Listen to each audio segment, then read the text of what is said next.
Assalamualaikum warahmatullahi wabarakatuh. Pertemuan ketiga dengan materi teks prosedur kompleks.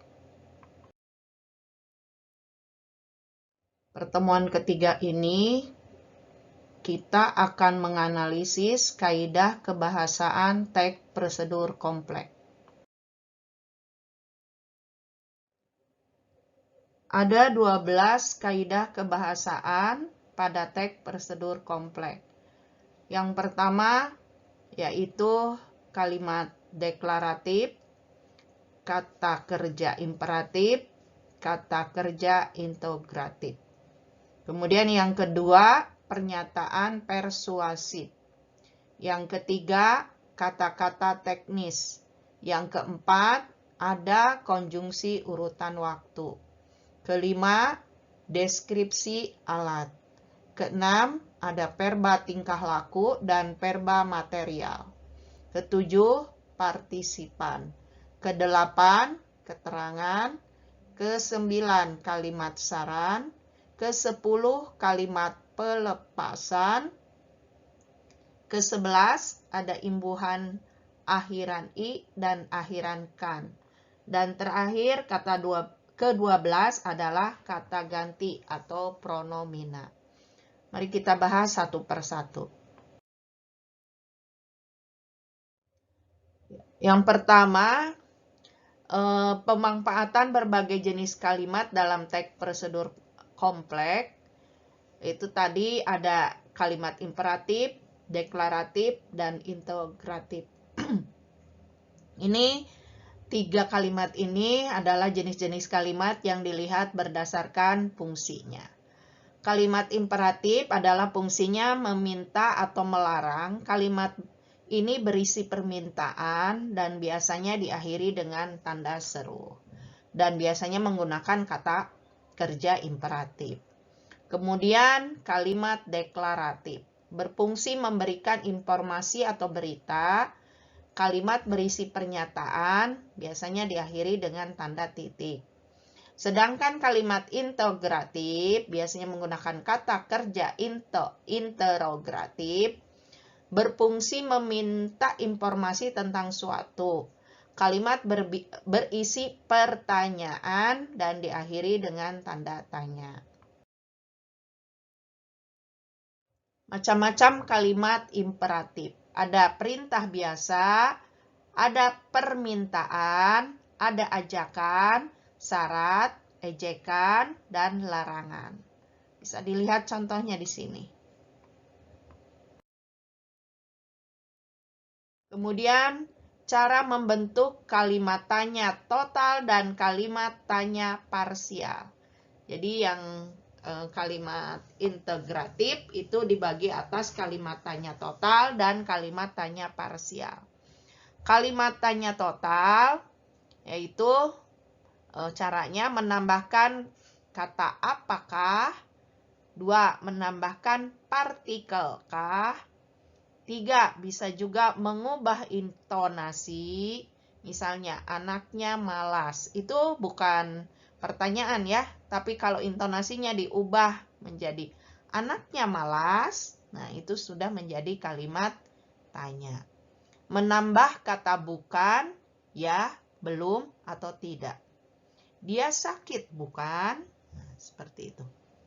Sedangkan kalimat tanya parsial yaitu dengan menambahkan kata kerja integratif, yaitu siapa, berapa, kapan, apabila, mana, misalnya di mana, kemana, dari mana, bagaimana, bila mana.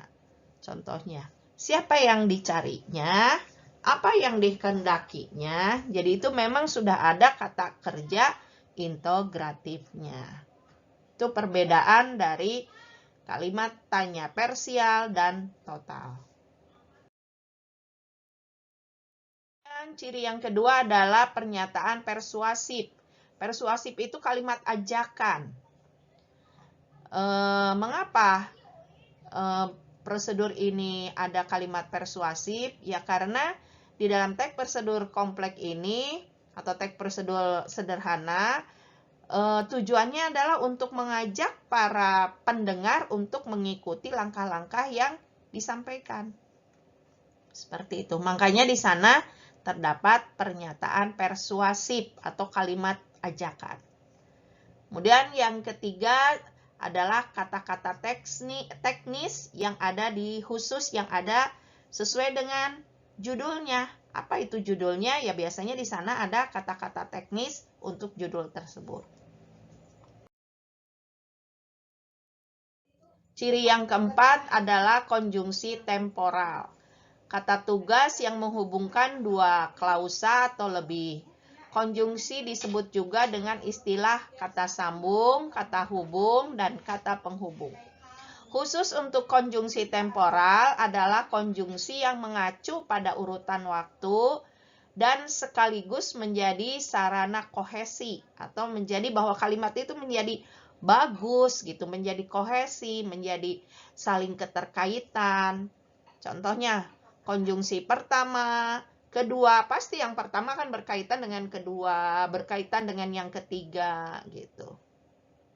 Bisa juga selanjutnya, kemudian, berikutnya. Namun ada juga yang dinamakan konjungsi syarat yang masuk kepada konjungsi temporal. Contohnya, seandainya begini, maka akan begini. Jika begini, maka begini. Apabila begini, maka begini. Nah, gitu. Selanjutnya, ciri yang kelima adalah deskripsi alat. Mendeskripsikan alat-alat yang digunakan dalam prosedur khusus untuk teks prosedur, misalnya petunjuk, resep, cara membuat sesuatu. Biasanya di dalam teks prosedur itu menggunakan alat-alat. Bisa juga petunjuk yang lainnya, misalnya untuk kebugaran. Nah, itu juga memerlukan deskripsi alat. Contohnya di sini, minyak goreng 5 sendok. Adalah verba atau kata kerja. Adalah kata yang menggambarkan proses perbuatan atau keadaan. Nah, biasanya ada dua verba, yaitu verba material adalah verba yang mengacu pada tindakan fisik. Jadi fisik, kelihatan fisik kita bergerak. Misalnya, polisi telah meringkus. Nah, itu fisik. Meringkus itu kan berarti polisi penjahat tersebut dipegang, diikat. Nah, itu namanya diringkus. Kemudian ada verba tingkah laku. Adalah verba yang mengacu pada sikap yang dinyatakan dengan ungkapan verbal. Jadi dengan ucapan. Kalau meringkus dengan badan, dengan fisik. Kalau tingkah laku itu dengan verbal, dengan ucapan. Contohnya menerima, baik saya menerima Anda. Nah, itu dengan ucapan. Atau menolak, maaf saya tidak ingin itu. Nah, itu nolak ucapan. Tapi kalau mengambil, tangan yang bergerak, itu material. Seperti itu. Selanjutnya yang ketujuh adalah partisipannya manusia secara umum. Ya, kenapa partisipannya manusia? Ya karena dari teks prosedur ini diperuntukkan untuk manusia gitu. Yang membaca aturan tentunya manusia. Seperti itu. Kemudian di dalam partisipan manusia ini tentu ada kata sapaan. Kata sapaan adalah kata yang digunakan untuk menegur atau sapa orang yang diajak berbicara. Biasanya orang kedua ya yang kita sapa. Atau menggantikan nama orang. Nah, karena ini kata sapaan, misalnya mereka pergi ke rumah Pak Camat. Kalau Pak Camat ini menggantikan nama orang, ini harus ditulis besar ya. Pak Camatnya ini, Paknya ya yang besar. Ini sapaannya Pak. Adik sudah kelas berapa? Nih adik ini mengganti nama, misalnya Adela sudah kelas berapa? Nah, Adela ini kebetulan adik saya, misalnya gitu. Jadi adik sudah kelas berapa? Setelah sampai di Yogyakarta, Tuan akan menginap di mana? Nah, seandainya ini Tuan adalah sapaan, maka gunakan T-nya itu huruf kapital. Yang kedelapan adalah keterangan. Biasanya ada keterangan cara atau keterangan adverbial yang menambah keterangan cara pada kegiatan atau langkah yang akan terjadi. Bungkuslah adonan dengan rapat. Nah, dengan rapat ini adalah keterangan cara. Minum cairan setelah diaduk dengan rata, begitu. Dengan selalu mencuci tangan secara rutin, kita akan terhindar dari virus COVID. Nah, ini dengan selalu mencuci tangan secara rutin, ini keterangan. Kalimat seperti ini, apabila keterangan mengawali sebuah kalimat, ini harus diberi koma di sini, karena ini akan hilang subjeknya. Tidak ada subjek. Dengan selalu mencuci tangan secara rutin, ini tidak ada subjek, predikat, objek. Tapi dari kata dengan sampai koma adalah keterangan. Barulah kita lihat subjeknya di sini. Kita akan terhindar dari virus COVID. Kita baru subjek. Keterangan alat adverbial yang menjelaskan alat yang akan digunakan pada sebuah kegiatan dalam prosedur. Contoh, para penebang kayu itu menebang pohon dengan gergaji mesin. Ya, selanjutnya. Kemudian ada keterangan tujuan, yaitu adverbial ini menambah informasi tujuan pada kalimat. Misalnya, untuk, supaya, agar, berikan gula secukupnya agar terasa manis. Misalnya gitu. Kemudian ada keterangan derajat atau kuantitas. Ini untuk memberikan sebuah kuantitas pada suatu kalimat. Setelah dicelup, angkat kain secepatnya. Nah, kata secepatnya ini kuantitas. Langkahkan kaki 2 langkah ke kanan dan hitungan keempat tepuk tangan 1 kali. Nah, ini jelas sekali ya. 2 langkah, hitung 4 tepukan. Nah, ini kuantitas. Setidaknya tanaman dipupuk sebulan sekali. Nah, itu kuantitasnya sebulan sekali.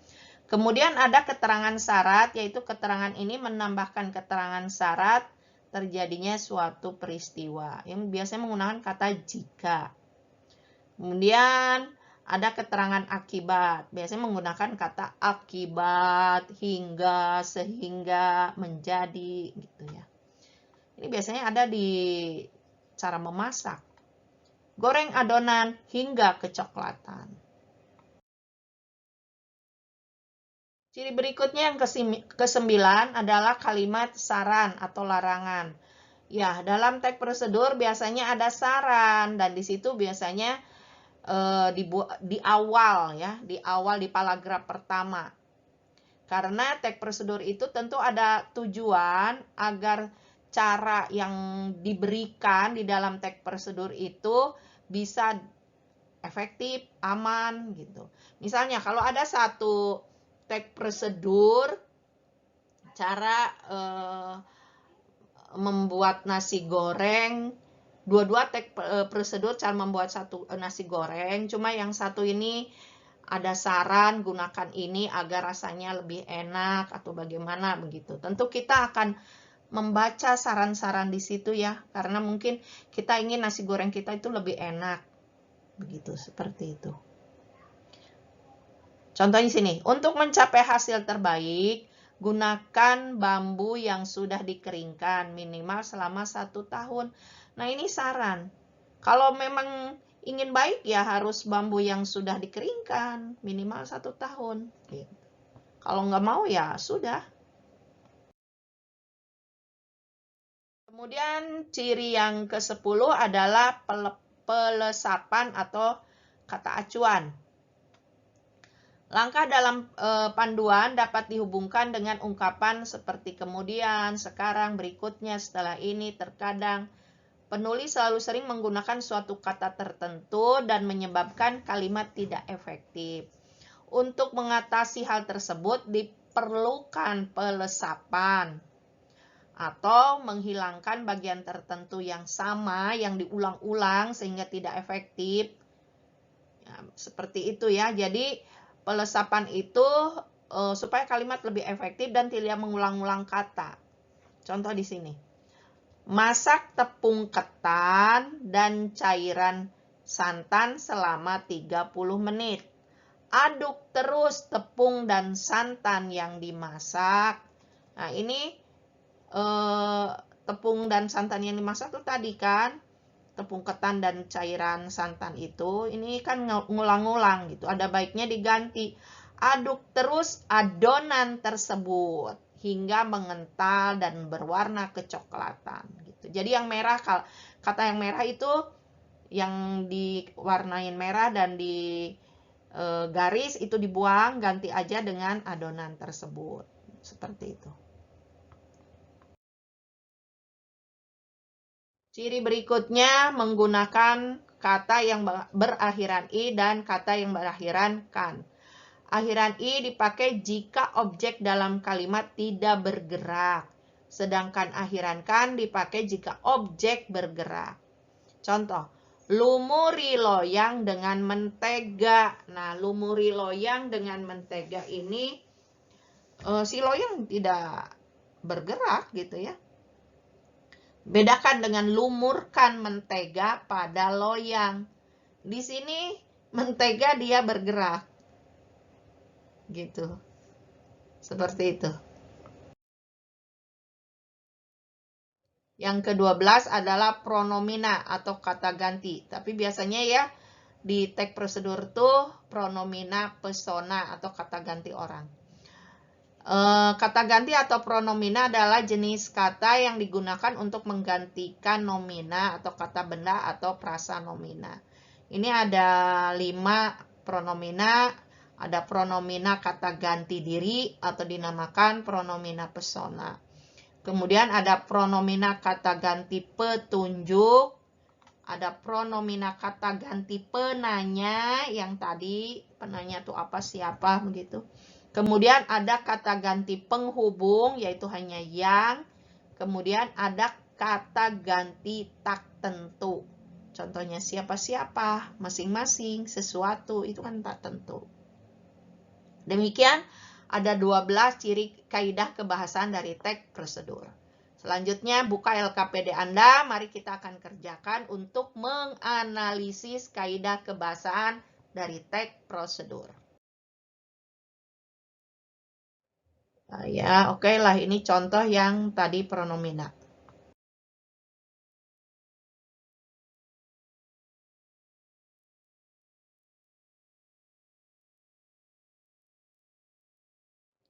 Sekian dan terima kasih.